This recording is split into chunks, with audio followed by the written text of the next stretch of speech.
Welcome to The Daily Grind, a Bluff City Media daily podcast. Stepping up to the microphone is your host, Luke Hatmaker. Grab your favorite morning brew and let's get to the show.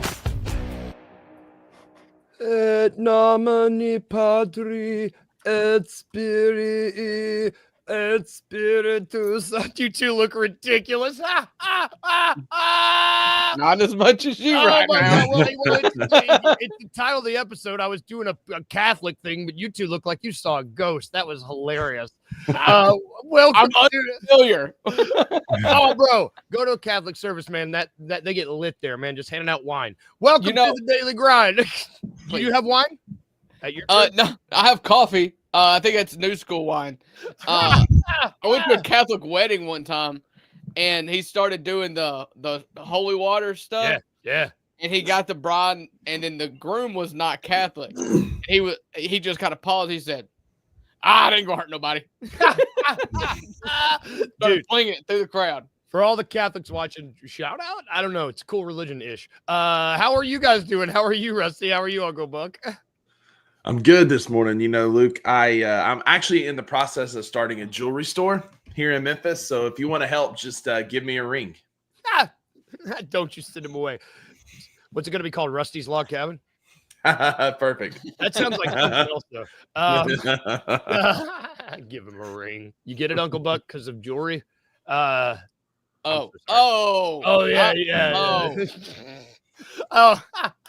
Anyway, moving on. It's Wednesday, and we don't have any Grizzlies basketball games to talk about, but we do have a lot of stuff to talk about. It's great.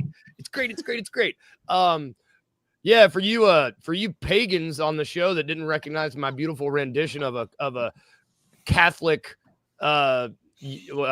What's it called? I don't know. Okay. Shut up. I know how to do this. Right? Whatever it is. Eucharist. We're in the middle of a coaching conclave and a papal conclave. You see, you get it. I got there. I landed the plane. It was just a little late. Shout out Pope Francis. I know he was a big fan of the show. He actually looked in a lot of pictures. He looked just like the High Sparrow from Game of Thrones. And I can't yes. He's got like this is gonna sound jowls, the saggy neck, sad jowls. I don't want to say sad jowls, but he seemed like he had sad jowls. Yeah, looked just like a couple times he'd pop up, and I was like, "That's the High Sparrow." Right. You know who's well on his way to having sad jowls if he keeps coaching like this? Tomas Isolo. He's already. You see, I'm landing all these planes today. We are in the middle of looking for a head coach. Maybe we're not looking for a head coach. The Memphis Grizzlies currently we are head coach-less. We have an interim head coach, but we do not have a head coach. So I guess we are in the middle of searching for a head coach. I don't think it's going to be like the papal conclave where everybody gets in a room for a couple days and they just talk it out and they raise their hand and make cases. That would be crazy. We would go. It would be amazing. Yeah. And then everybody just huddles around Beale Street right outside the plaza area on FedEx Forum. And when you see the barbecue smoke come up, that's it. They light the barbecue fire. There's been a new coach appointed. You smell mesquite, and you just know that a new coach has been selected. Welcome to the rendezvous. Here's all the news. The news cameras come out like breaking. They should do it like this. Has named a new head coach. They should do it like this. We've been giving away good ideas for free on every episode today. Yeah. So if this was a conclave, let's do this. See, I didn't even plan on doing this. Who would you want to be in the room? Let's start there. Who is on y'all's, if this was conducted like an actual conclave and Robert Pera and Kleiman were like, okay, I'm going to get the best people in here and we're going to interview these guys and we're going to figure it out. Like, who should be in that group? Who should be included in that upper? Who should be up there with I haven't seen the movie Conclave, but Ray Fiennes, Stanley Tucci, John Lithgow. Who are the guys that are up there on the top bill that should be in here? I think there's, we've kicked a lot of names around. The ones to me that have to be there, I'll give you three. I think Mike Brown is one, former Kings coach. I think Sam Cassell, Drew's talked about him a lot. I've talked about him a lot. He's been a career journeyman assistant, but he's got a lot of professional experience. And then one of mine, there's some rumblings that he may be on the outs in Orlando. And if that's the case, or if it's not the case, I'm at least calling Jamal Mosley and making him tell me no. Jamal Murray. I may call Jamal Murray. I was like, wait, why? Yeah. Yes, I've been hearing that as well. That last name's interesting because I like him a lot, but I just don't. Too, man. He's a defensive-minded coach. We sucked at defense down the stretch. If you could get somebody that can help figure out the offense, he brings a level of toughness to a team that was not very tough this year. Yep. Where's I think for me, I like two of the names I think that that Rusty said. Like I'm not as high on Mosley, I don't think. But I could be swayed, I guess. I would say I do like Sam Cassell. If I was to add to the list, I may give like Adrian Griffin a call. I think that the problem with Adrian Griffin at Milwaukee had nothing to do with his coaching, but more his style. And I think he kind of, like a lot of coaches do, come in a little too big for their britches and immediately don't mesh well with their superstars. And that's what you saw with the early exit there at Milwaukee. So maybe have him in and former players. I like former players for this role. So it put Tomas in there as well. I don't want to do it. Yes. But I feel like he's going to be there anyway, so we might as well say his name. You know what I'm saying? Yeah. I think he should be in the room as well. I think I think that he's a good coach. I just don't know. I do too. Like his team. I just don't know. I think he deserves at least an interview and a shot, just like everybody else. But if he's the only interview we do, then that's going to be an issue. Yes. There's a real PR puzzle that they're going to have to solve here if they're going to roll him out. And they can't just roll him out and say, you did good enough. Here's your coach. It's going to have to be like a conclave situation where we're going to interview everybody. And guess what? We interviewed all these people, and we still believe Tomas gave the best interview. He's got the best ideas going forward for this franchise, and John Morant loves him. And if you could say all three of those things, then I think the Grizzlies fans will jump on board, but it's got to be the right way with the right messaging. Yeah. Kenny's talking about your boy in the comments, Drew. Steve Nash is another name that has not come up. What are thoughts on former player, former point guard? I like Steve Nash. I like Steve Nash too. That Brooklyn thing was weird, and he's just another one of those coaches that got fired because of Kevin Durant. Yeah. He's my first favorite basketball player ever. So I mean, I would be stoked. I'd be lying to you guys if I could tell you like what his philosophies are, but I imagine it's a fast offense.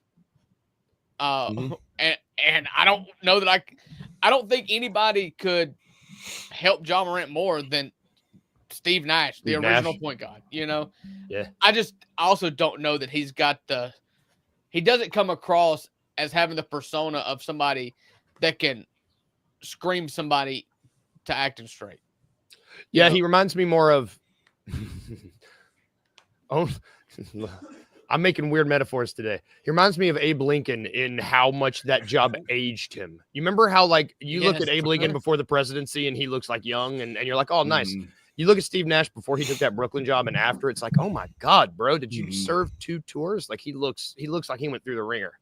Not in terms of all the other great things that Abe Lincoln did. Just in terms agreed. Like I don't want to hold that because Kenny's right. Brooklyn was an absolute dumpster fire while he was there. And I mean, maybe give him another shot. Like I don't know. It's really hard to deal with a big three of Harden, KD, and Kyrie. That's 3 weird dudes, man. That was back when Kyrie was all on that flat Earth stuff too, hard. Yeah, and so Steve Nash is one that would work for me as well. What about T.I.? What about Luke? Because I do want to get to that T.I. What about these names? I like Luke Walton. I'm not as familiar with Chris Quinn. Neither of those guys light my fire too much. They're fine. Listen, I think if a lead assistant under Spoelstra is fine with me. Yep, that's a good point. I think this is quite interesting. As long as it's not Fizdale. Who's the Minnesota? There's that Minnesota assistant coach that's getting a lot of buzz. The one that was the interim when Finch broke his knee, right? That guy's getting a lot of traction. I can't remember his name. He's another name that comes up. I don't know that it does. I don't know his name well enough, but he's a name that comes up a lot as a future head coach. There's a lot of names out there. This is interesting. Thank you for hopping in with us this morning, DG. what are the odds of T.I. returning as an assistant? Zero. Yeah. You can't do that. I don't think you don't go get him as the Immediately head in the coach same in position waiting. Taylor Jenkins was in. Yeah. And you don't go get the head coach in waiting. You poach him from Paris. You pay out his buyout. You pay him a high-paid assistant for him to come here and then make him an assistant again. Yeah, it's just you want to talk. That would give me even less faith in the organization if that's what they did. We would read it. Oh yeah, we can just let John play a coach. But I put this up here to make a point. Trade for Nikola Jokic and let him do this. Did you see him substituting players in off the bench the other night? He took DeAndre Jordan. DJ took DeAndre Jordan. Was like, you stand here. You're gonna step in here. Yeah. And he was pointing at players saying, "Get to the scores table." Like, somebody was talking about him on Twitter yesterday about like trading Jokic, like if what happened if the Nuggets did it, and somebody was like he's just too lazy to move. Like even if they tried to trade him, he'd just be like, "Nah, I'm already settled. I'm not going anywhere." Yeah, he does always look tired, and I love that about him. It's really great. Yeah, but then you watch the Court of Gold documentary and see like how truly smart that dude really is when it comes to basketball. And it's like, I think he may not be dumb, he just might play it on TV. Yep. He honestly doesn't get enough. Like one of the talking points, one of the things we laugh about with Nikola Jokic is how little he cares about basketball. And I think that from that Court of Gold podcast, you learn like that couldn't be less true. Cares a lot. Yes, he has other interests, but that dude lives and breathes like he is a competitor. Yep. Through and through. I guess when do you all want to see a decision made on this, on the head coach? By the draft. Let's do an exhaustive search. Like, let's give it a couple of weeks. Like, get some guys in, and there's probably going to be some guys, if we're going to do a coaching search, that are probably still coaching now in the NBA playoffs that we're going to talk to. So I would imagine that gives it time to wind down through the playoffs. And by the draft, by the end of June, feels like a good timeline to do your due diligence and find the right voice for this team. Yeah. I think right now, Sam Cassell, if you wanted to interview him, which may be his biggest negative right now. He's in Boston, right? He's with Boston, and they're going to be playing until like the end of June because they're probably going to be in the NBA Finals. Yeah. I think that they should take their time in the time that they have. I'm with you, Rusty. I think they need to make a decision by the draft, but I think they do need to exhaust this search. I think they really need to do their due diligence, bring the guys in, be like, what do you think about I think this needs to be a very involved, very extensive. And not even what you like what are you going to do with Ja Morant and Jaren? And how are you going to unlock that two-man game? What is your plan for that? That would be my opening question. Like, nothing else matters. One time I ran point guard with Amari Stoudemire. I forgot about that. Yeah. Check. It was sexy. Check. I'm excited to see what names pop up. Hopefully I imagine this will give us content to talk about throughout. I'm excited for what names are going to pop up, but I'm also preparing for the inevitable. That nervous, Nelly? We know who the coach is going to be. I wish that the NBA did things like the NFL. Like, anytime they interview a coach in the NFL, they tweet it out. The Jets have just completed an interview with Aaron Glenn. Yeah. Yep. That's what the Grizzlies did. We need somebody on Flight Tracker. That's what they do for college football is they track the private jets. I need somebody watching Flight Tracker from Boston, from Milwaukee, from wherever Steve Nash lives right now, from Orlando, and let me know what private jets are coming into Memphis. We need a flight tracker guy. Who can we get to be our flight tracker guy? Wayno, you're in the future. You do it. Yeah, bro. You're in the future. If he's in the future, he also knew the outcome of some of these games, but that's not how time travel works. I don't know. Bad professional transition, man. Come on. Almost. I got confused. I confused myself. We have watched Back to the Future too, right? Yeah. The one with the sports book. Yeah. Biff Tannen, he's rich. He's rich, man. I love that. Yeah. The third one. Moving on. The Western Conference had one game yesterday. Yeah, it was the last game last night. Nuggets beat the Clippers and kind of beat the brakes off of them. I didn't really see it. I didn't see this coming. This was the first James Harden game that we've had where James Harden was kind of non-existent. He got tied. Yeah. And then Jamal Murray had the best game he's had. Yeah, James Harden, he wasn't big, but he didn't take a lot of shots either. So, he wasn't really a net negative for them. He had the worst net negative of the team. He was a -16. Oh, was he really? I'm just talking about like typically when you see James Harden struggle, he's taking 19 shots and the tour dates joke. He didn't have one of those nights. Nope. So Denver's but now Kawhi was not very good either. Yeah, no. Denver's now up 3-2, and I mean, not how I saw this series going, but it's probably still going to go 7, I imagine. I still think it's going to go 7. The Clippers will bounce back. Everybody kind of came down to earth for the Clippers because they've been playing way above their heads, given their age and lack of continuity and playing together with Kawhi being out for basically 2 whole seasons. Yeah. So you knew it was coming at some point. Zubac was still great last night at 27 points. I'm excited for this to go 7. It's going to be a good series. I just still worry if this game goes 7, do the Nuggets have enough depth to contend for 7 games and then turn around and play, round 2 should they win against Oklahoma City, who's been resting. If Jamal Murray is going to score 43 points in 40 minutes, like they can compete with anybody. Yeah, they're going to be in good shape. And then Jokic had another triple-double. It wasn't a flashy triple-double, but 13, 10, and 12 is still a triple-double. Yep. Let's the Eastern Conference was crowded, man. These series are getting a little bit more cleaned up. Pacers beat the Bucks in a pretty good game. Bucks came out strong. We're up by a lot. Pacers were just like, nope. And the Pacers that second quarter just beat the brakes off of them to take a lead, and then it was a great back and forth game. Yeah. Yep. And like I love our City Edition. Like I think ours is the best. Those Pacers Florida jerseys look so good. They're cool. We'll probably have a conversation on this show soon or in the future about Giannis because I imagine he's going to be asking out. I mean, I don't know why you would stay. I don't know why you would stay after another 4-1 first-round exit against. Yeah, and you fought the Pacers for 5 games, and then you had to fight Hallie's dad after. Like it just feels like a lot. Love it. I watched his quote on that. Is Giannis the best of us though? For real? He is. He's he's like a sweet guy. Like he's the easiest guy in the NBA to root for. Like it's not. And playing in the East helps for us because we don't see him 4 times and you don't run up against him in the playoffs. But he is the easiest guy in the whole NBA to root for. Yep, I agree. And if you need a good book to read, his biography is incredible. His story is cool. It's a really cool story. I highly recommend it. Let's do Magic Celtics. Celtics won. Magic put on a good showing, but they are out. I think I was considering they have no offense to speak of, and Paolo's shot is broken. I think they did fine. I think this is playoff scars for them. Like we talk about. I think me and Rusty talked yesterday. They needed these playoff scars. It was a good showing by them. I don't know.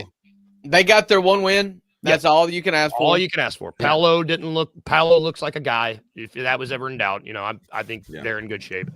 The Pistons Knicks, man, this series is turning into a good series. It's going.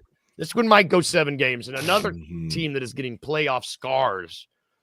My dog keeps finding toys to squeak, and I don't know where they come from. Between him squeaking and Shelby barking, the dogs are always in the background.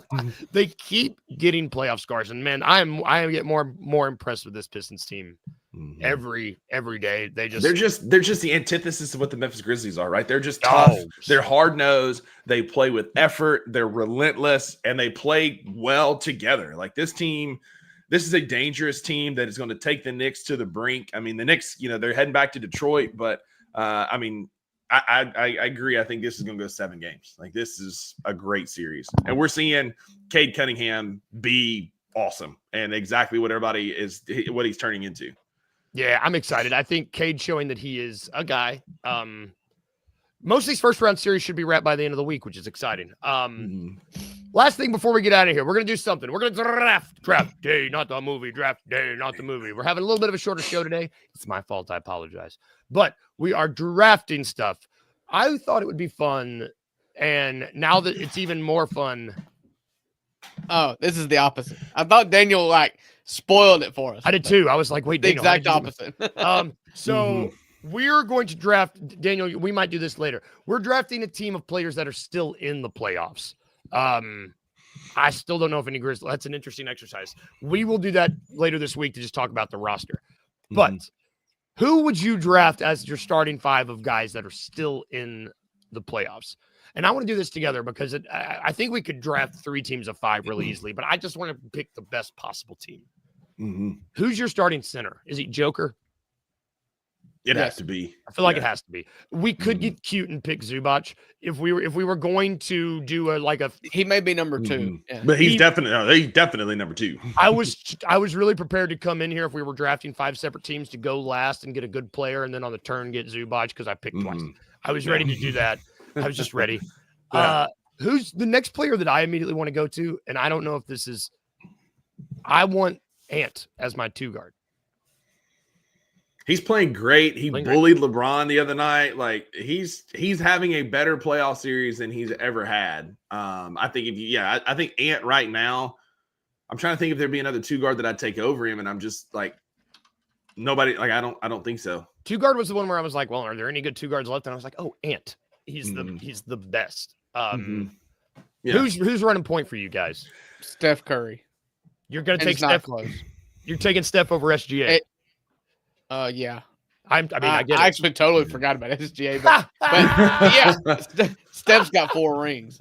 He's I love Steph Curry. Yes. I can make an argument there because I forgot about Steph Curry for the 2 guard and then run either SGA or again, I just talked about him like it's probably Joey be cute and trendy, but Cade Cunningham has been awesome these playoffs and been a great point guard, great facilitator for the Pistons. And so for me, I'm gonna my team will be a little different. I'm going Cade at the point. I'm going Steph at the 2. Hell, man, I love how I wasn't even thinking about the good guards that were still in this one. I forgot about 2 of them right there. Who you got on the wing? Who are the best wings? Jason Tatum. I had Tatum as one of them. Who do you have? Who's your other that's one? Where my mind went first, but I wanted to be like contrarian. You want to do I want to do something different. So I'll take Kawhi Leonard. Oh, there you go. Put them both on the wing. That gives you offense, that gives you defense. That's good, man. Yeah. So like pick a guard out of those 4. Man, point being, this has been a great playoffs. There are still some awesome. We didn't even talk about Luka. We didn't mention Luka or LeBron. I mean, Luka's been fine in the playoffs, but hang on they play tonight. But Luka's been fine. He hasn't been awesome, but he's been fine. And then as far as like posts, like you get another 4, like another big, like you could talk, Miles Turner's been playing pretty good for Indiana. Oh, yeah. Şengün has been great for Houston. Like there's a lot of guys left that could still fill in like another stretch big if you needed that. Man, I love basketball. And then we didn't talk about the Thompson brothers and how elite they've been defensively. Like, man, and we hadn't talked about the Thompson brothers and how elite they've been defensively. I'll take Steven Adams, please. Yeah, Steven Adams. He can play point guard. You saw him pick. Who did he? Who did he pick up? He picked up Quentin Post. Was it Quentin Post? I think it was. Never mind. That's gonna do it. No, it was Buddy Hield. It was Buddy Hield. Buddy Hield. Right. That's gonna do it for our show today, y'all. Thank you for sticking in with us. Sorry we were a little bit short today. We will be back tomorrow to talk more basketball, talk more stuff. Everybody have a good day today. If we can leave you with anything like we always do, y'all, remember these 2 things as you go about your day. Remember to be a little weird. Remember to smile. Bye, guys. Have a good one. We'll see you tomorrow.